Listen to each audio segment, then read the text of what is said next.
So let me start off by saying this. Every day, many of us, we wake up in the morning with our children. We have breakfast with them, we give them a big hug and a kiss, and we send them off to school, and we pray that God will watch over them until they're back in our arms again. This is the devil.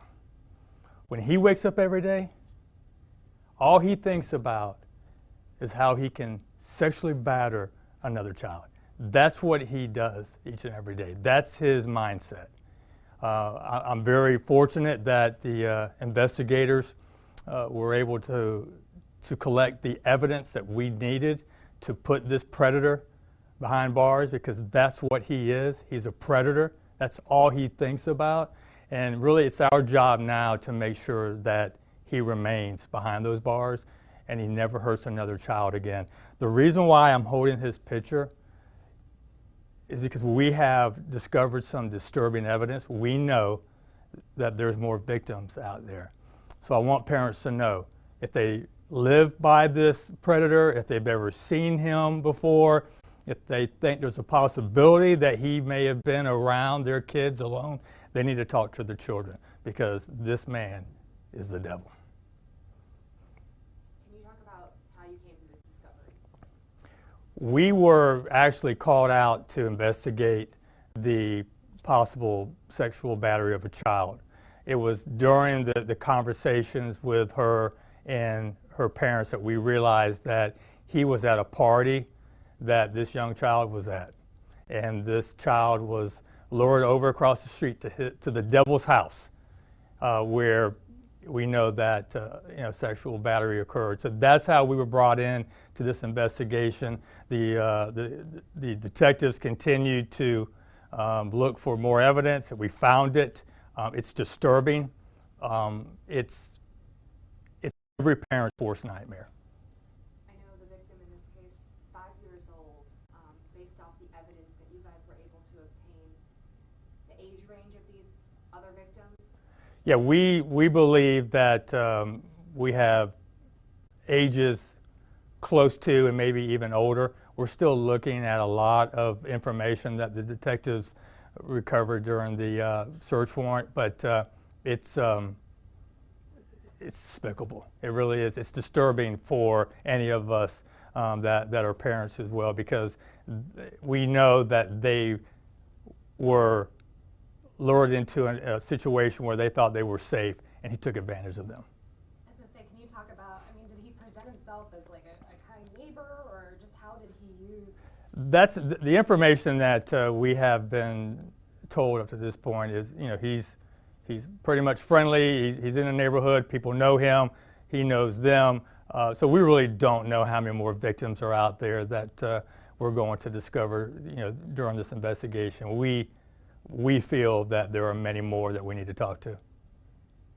Sheriff, Sheriff, not to identify anybody, and we're not looking for that information, never would, but I need for you to make a distinction. Are you talking about a performance charge, or are you talking about a possession charge when you say there's... We're talking about both. We're talking about both.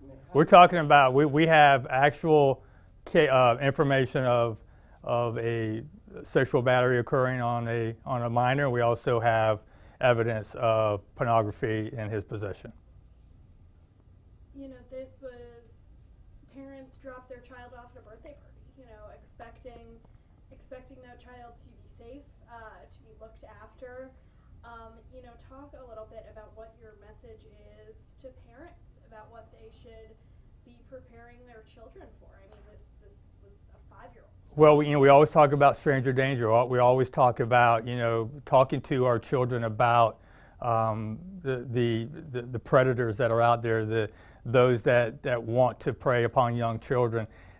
Look, these parents thought their kids were in a safe environment. They're at a friend's house at a birthday party, and we have to just educate our children as much as we can about how these predators work and the lengths they'll go to get them into a private setting when there's no one around. We just have to continue to stress upon our children that they have to stay with a trusted adult. I don't know who trusted this devil.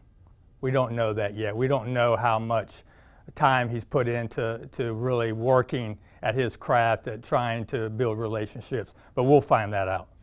What would you say to somebody who maybe is a parent that has a victim, a child that's a victim, and maybe they're scared, maybe they don't want their child to go through everything? I would just implore them to please reach out to us and let us talk to them, and let's put this man behind bars forever so he never does this again. I know this is a very traumatic situation for a young child. We get it. We've had to work, unfortunately, a lot of these cases, but we need to know who he victimized so we can make sure he never does it again. Sheriff, the relationship between the victim and this man's, The devil? the devil. Yeah. We're not sure at this point. I don't know the relationship right now. They were at a party. They were at a party, but I don't know if the victim ever knew the devil before this unfortunate and very just before this crime took place. I don't know if they had any knowledge of who he was. This neighborhood has already said some things. Yes. Tell us about their reaction and what was that like for your guys who had to explain to the neighbors and the people around of what was happening in their backyard? Well, I mean, I think that there may have been some suspicion that maybe he was up to some things in the past, but maybe couldn't be proven. That the neighborhood families wanted us to know that they were concerned of maybe some prior crimes, and that's what we're looking into now. Is he cooperating? I somewhat. We still have a long way to go, and we will continue to present him with the evidence that we have. He doesn't really have to cooperate. We have enough. So the birthday party was Sunday, or I'm just trying to get the timeline right. Sorry, that might not be. It was the 22nd. 22nd. So that was Sunday. Yeah. So talk a little bit about just how quick work this was to get this man off the street immediately. By your deputies. Yeah, I mean it was important that we got that first phone call. So the parents took that initiative. They listened to their child, and they called us. And because of their quick action and trusting their child, we were able to make an arrest, quite quickly. And that's very important because we saved another child. They saved another child from being sexually abused, and we can't thank them enough for helping us during this investigation. Can you tell us either through work, school, or familial relationships that whether or not this man had access to other children? I can't tell you that right now. You don't know? I don't. Well, no. This is early on. There's still a lot going on with the detectives, so I can't tell you any of his covers that he used or any involvement he had in access to other children. All right. Thank you all very much. Sheriff Rick Wells, the Manatee County Sheriff's Office, speaking about the arrest of 44-year-old Christopher Thompson of Palmetto, Florida. That, for folks joining us outside the viewing area, that's kind of on the south end of Tampa Bay, south of Tampa, but north of Sarasota. JB here with you live, folks, on WFLA Now. An extremely concerning, extremely disturbing story here about a birthday party where allegedly a girl was lured away from that birthday party and sexually battered. I'm going to go through the details of this release and of the arrest, the details that we have directly from the Manatee County Sheriff's Office. This is a disturbing story, but it also serves as a warning out there and a reminder that, as I think the words of Sheriff Wells here, we'll use his words. He says, "This is the devil," and that this girl was at the devil's house, according to Sheriff Rick Wells, and it serves as a reminder for our audience that that there is evil that exists in the world, and evil capable of doing some despicable, sinister things. Let's start by reading through the release that we have here, and want to let you know as well that the very latest on this story, it's on WFLA.com, the WFLA app. So if you don't want to hear it from me, if you'd like to read it for yourself, read the article, click on the link in the description of this video. It'll take you over to WFLA.com, the WFLA app. But let's go through this And it comes from the Manatee County Sheriff's Office, that again, Manatee County, south end of Tampa Bay. And the charges filed are capital sexual battery, exposing minors to harmful images, production and possession of child pornography without incident. And this happening on Watermill Street in Palmetto, Florida. And the arrest of 44-year-old Christopher Thompson. And we're going to get into the details here. On April 24th, again, this is directly from the release, so this is, again, all attributed to the Manatee County Sheriff's Office. On April 24th, 2022, deputies were notified by the parents of a 5-year-old girl that their daughter had been sexually battered while attending a friend's birthday party earlier in the day. Deputies met with the victim and her parents and quickly learned that 44-year-old Christopher Thompson, who was attending a neighborhood party, lured the victim across the street to his house and committed sexual battery. Deputies also learned that Thompson told the victim not to say anything, then went back to the party. Further investigation revealed that the victim was forced to watch sexual material involving children and an adult male. While executing a search warrant, detectives were approached by neighboring residents voicing their concern for their own children. Upon viewing images located within Christopher's residence, it is suspected that Christopher has committed lewd and lascivious acts on multiple young females. A significant amount of electronics were removed from the residence. Acts of production of child pornography and possession of child pornography were discovered on some of these electronics. Christopher Thompson, located at his place of employment and arrested and charged with capital sexual battery, exposing minors to harmful images, production and possession of child pornography. This case remains under investigation and additional charges are expected.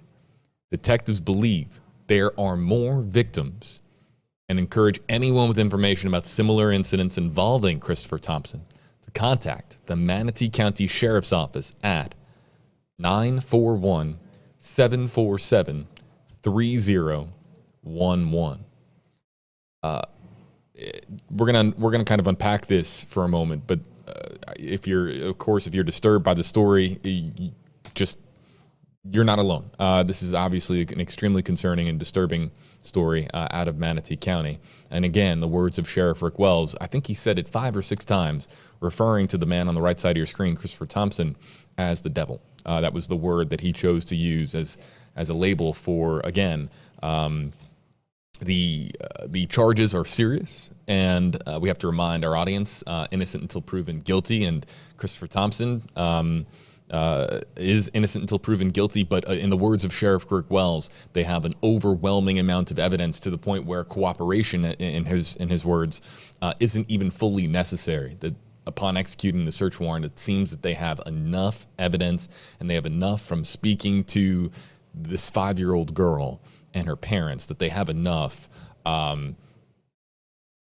with this case to prove that he is guilty. All right, so going through this now, and we'll kind of go through this as and kind of touch on some of the details that that might have stuck out to you.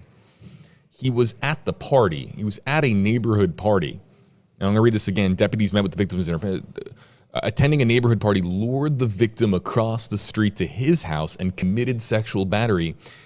Deputies also learned that Thompson told the victim not to say anything, then went back to the party. So there is this friend's birthday party that is occurring where the girl is lured from that party by Christopher Thompson, allegedly, taken over to his house across the street, forces her to watch sexual material, pornography, involving kids, so child porn, involving kids and an adult male, and then told her not to say anything, and then they went back to the party. Extremely disturbing allegations here. And again, I think that's why we have Sheriff Rick Wells using the term that he did and referring to this individual as the devil. We also have here as well the charge of production and possession of child pornography. So this would now production and possession of child pornography. Was he producing child porn in this house, or was he directly responsible for the production of child pornography? This is extremely disturbing. We don't have details here, and because this is a release to the media, we don't have details here.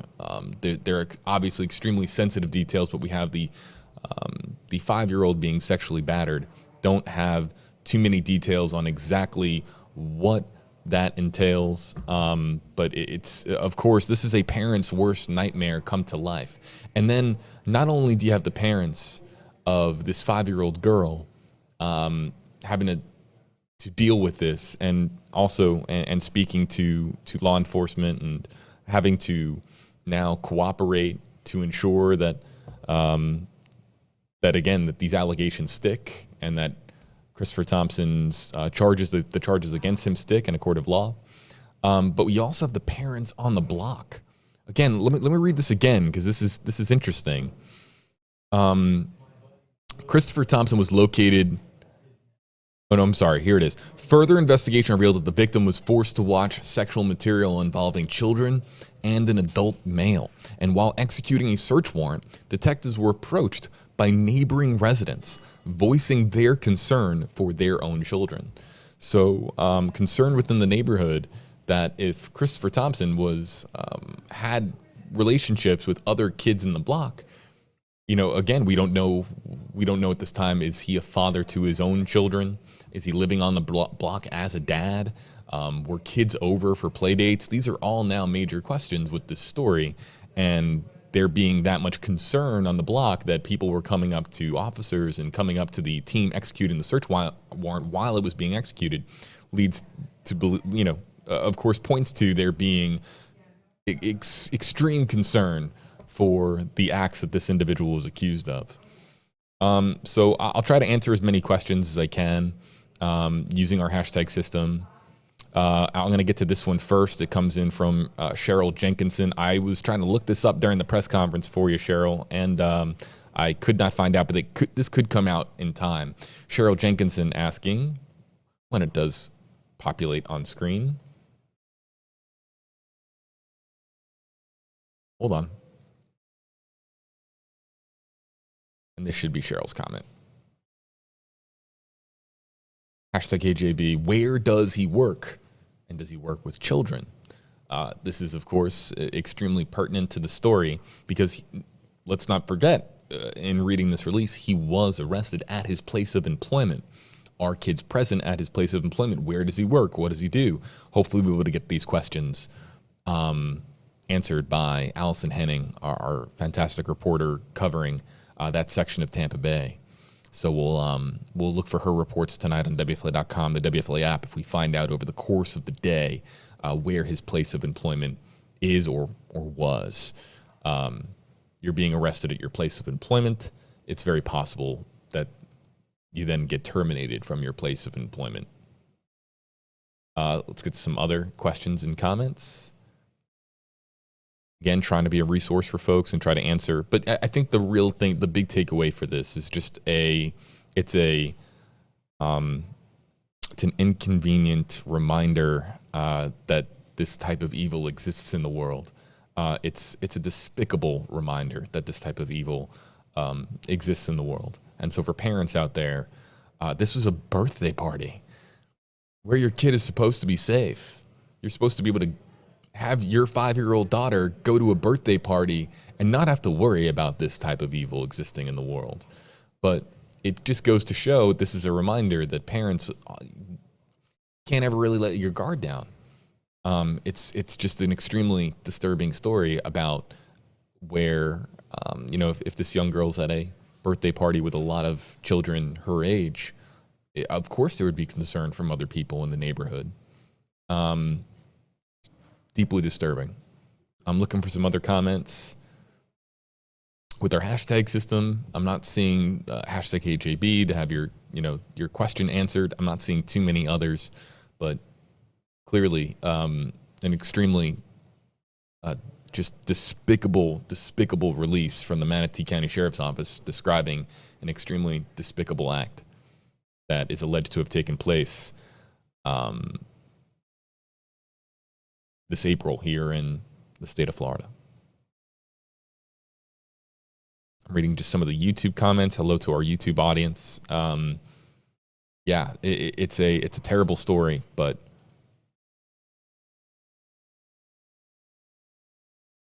yeah. So I always remind folks when we throw up mugshots, it's really important for us, journalistic integrity, to remind you that it's innocent until proven guilty. That everybody is has a right to due process and a right to their day in court. If they're going to, of course, if they're going to fight the charges and fight for their innocence and to clear their name. Adrienne here saying #KJB, it's only innocent until proven guilty in a court of law. Well, let me just say this: if it ever does reach a court of law, if the evidence is extraordinarily overwhelming, it is very common in situations such as this for there to be now the question is, would a deal ever be struck? Would a deal for somebody accused of such heinous behavior, would there be a deal to so that so why would a deal be offered to alleviate those who are directly victims in this case, potentially, of having to relive the experience? It depends on so many different variables and so many different factors as to whether or not somebody would be offered a plea deal in exchange for a lesser sentence. However, we just don't know what that's going to look like, and we don't know this overwhelming concrete evidence that the Manatee County Sheriff's Office is said to have. We just don't know what that looks like, and whether or not we haven't heard it all from the other side. We haven't heard from Christopher Thompson or the attorney or attorneys representing him, or if it's a public defender, whoever would be representing him. We don't know if he is going to claim innocence, but it seems as if the evidence that they have in this case is overwhelming.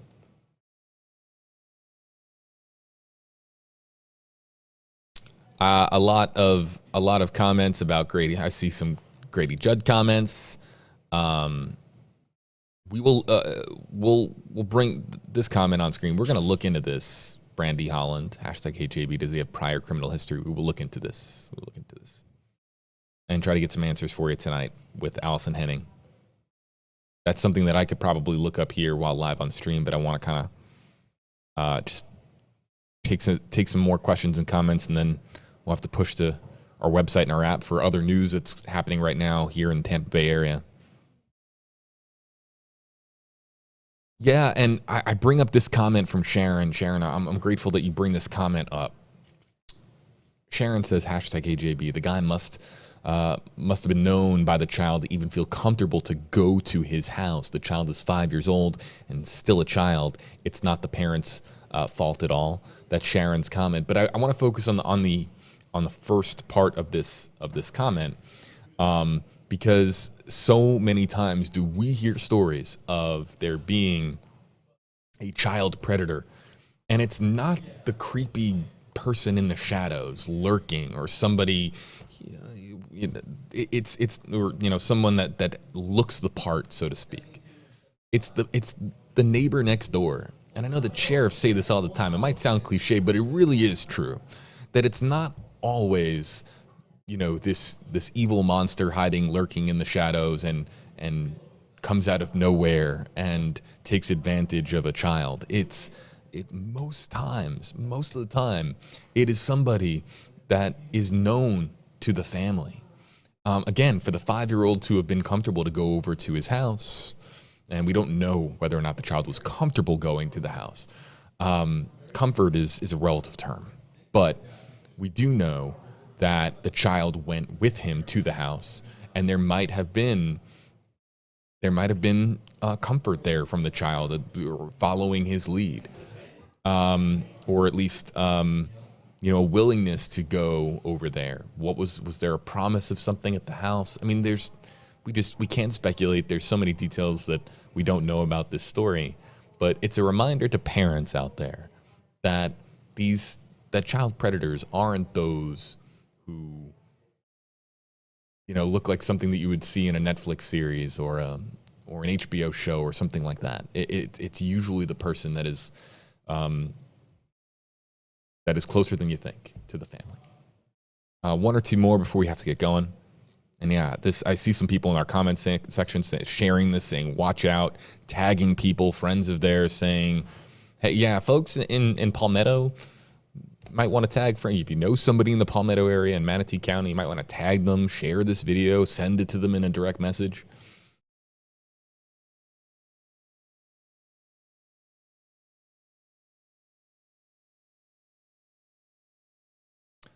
Samara, it's a nice name.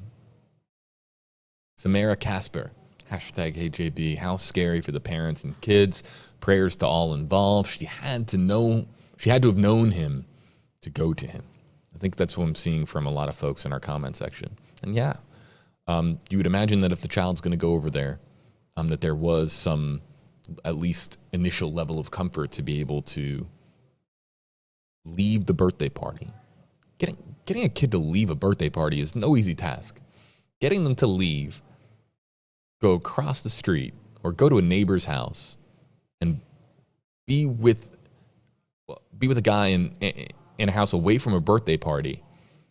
What was the incentive for the child to leave the fun birthday party? We would imagine that it was fun. But for a kid, every birthday party, for the most part, is fun. Leave the birthday party and go over with a middle-aged man to his house for what? It's scary to think about the tactics that might have been used to enable this situation to happen. It's scary to think about. Let's maybe go to YouTube really quickly before April Diaz in our YouTube comment section. You can probably check about his history. Yeah, of course we're going to, here's the thing about WFLA Now. It's very much in the now. We're very much in this story as it was just released. So now the process begins of us looking into this suspect's history, his status as to whether or not he is a registered sex offender of any kind.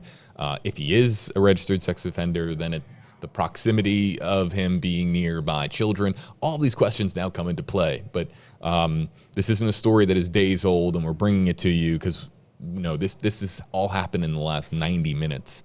So this is very new, and we're going to be answering as many questions as we can in relation to the story. Again, one of our very talented reporters, journalists here at WFLA, Allison Henning, who many of you might recognize from covering the Gabby Petito and Brian Laundrie story. She's on this story today, and she'll be following up with updates.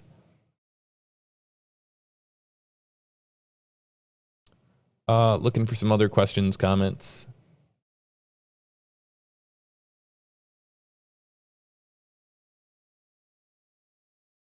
Not seeing any others that I can answer. April Diaz also asked how old he was. He's 44 years old. Folks, that's going to do it for us on this stream on WFLA Now. We appreciate you joining us. Alarming story, but one of the reasons why we're here live with you on social media is to let you know that it happened, and then also let you know that, again, there are acts of evil that do exist in the world, and not even birthday parties are off limits when it comes to acts of pure evil. So parents out there, aunts, uncles, parents, guardians, grandparents, parenting doesn't just fall on parents. You can drop your kid off at a birthday party and maybe it's it's an older brother or sister, or maybe it's your close family friends that are looking out for that child. There's a lot of trust that goes into others when it comes to parenting. And this is just a friendly reminder for all when it comes to young children, how vulnerable they are and how evil doesn't sleep, and how much we all have to remain vigilant when it comes to looking out for those who are the most vulnerable in this world. And I'm talking about kids. So it's a story where, again, it's not a comfortable sort of conversation to have. It's not something that you're going to be itching to talk about over dinner or when you meet up with your friends. But it is a good reminder for folks out there to be, just to be aware of the fact that this type of thing does happen, even at birthday parties for young kids like this. Folks, the latest on this story on WFLA.com, the latest in the story on the WFLA app.